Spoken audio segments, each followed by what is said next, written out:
এই দেশে বেশিরভাগ মানুষ রাস্তায় গাড়ি পার্ক করে রাখে, ড্রাইভওয়েতে রাখে, গ্যারাজে রাখে। আবার অনেক বাসায় 2-3টা করে গাড়ি থাকে, যেহেতু হাজব্যান্ড চালায়, ওয়াইফ চালায়, বাচ্চারা বড় হয়ে যায়। তো সব বাসায় 2-3টা-4টা করে গাড়ি থাকে, 2-3টা থাকেই। তো আমাদেরও আছে অ্যাকর্ডিংলি, যেহেতু আমার আছে, আমার ওয়াইফের, বাচ্চার, মেয়ের। গত সপ্তাহে আমার মেয়ের গাড়িটা 2-3 দিন এখান থেকে নিয়ে ওই কর্নারে রেখে আসলাম। ওই যে একটা BMW দেখা যায় এটার পিছনে, তো এই কর্নারে তো রেখে এসে এখানে রেখেছিলাম, এই যে গাড়িটার পিছনে।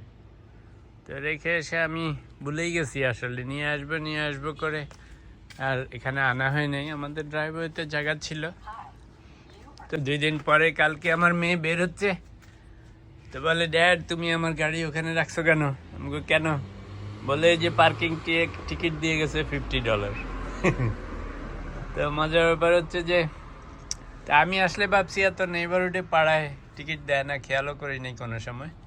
তো এখন দেখা যাচ্ছে যে পরে টিকিট খুলে দেখি 7টা থেকে 7টা হইলে, মানে দিনে 7টা থেকে সন্ধ্যা 7টা পর্যন্ত 3 ঘন্টার বেশি রাখা যায় না একসাথে। তা আমি অবশ্য জানতাম না, এত রুল কে এত দেখে মনে রাখে। তো যাই হোক, পরে আমার মেয়ে তো আমাকে টিকিট পাঠিয়ে দিল, বললো যে এই যে তোমার টিকিট। তা আমি দুষ্টামি করে বললাম, মা তুমি পে করতেছো না আমি? বলে, হ্যাঁ তুমি আমার গাড়ি নিয়ে রাস্তায় রেখে আসছো, এখন তুমি পে করবা। সব কিছুতেই এত কেয়ারফুল হইতে হয়, লেসন্স লার্ন। তো একটা সুবিধা হচ্ছে শিক্ষা হয়েছে, এখন আর রাস্তায় এরকম ক্যাজুয়ালি রেখে চলে আসবো না, রাইট? এই জন্যই এইসব দেশে মানুষ আইন কানুন মেনে চলে।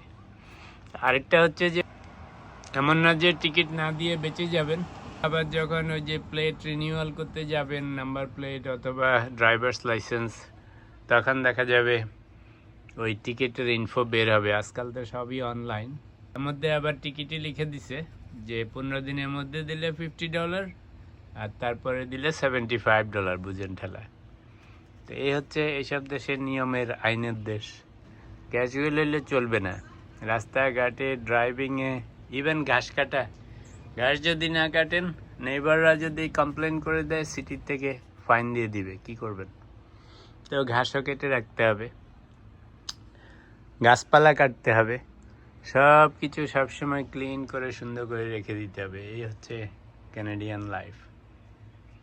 In one hand is nice যে সবাই ডিসিপ্লিন হয়ে থাকে, এই জন্য হ্যাঙ্কি ব্যাঙ্কি করার কোনো উপায় নেই। 15 লাখ টাকা দিয়ে ছাগল কেনারও উপায় নেই।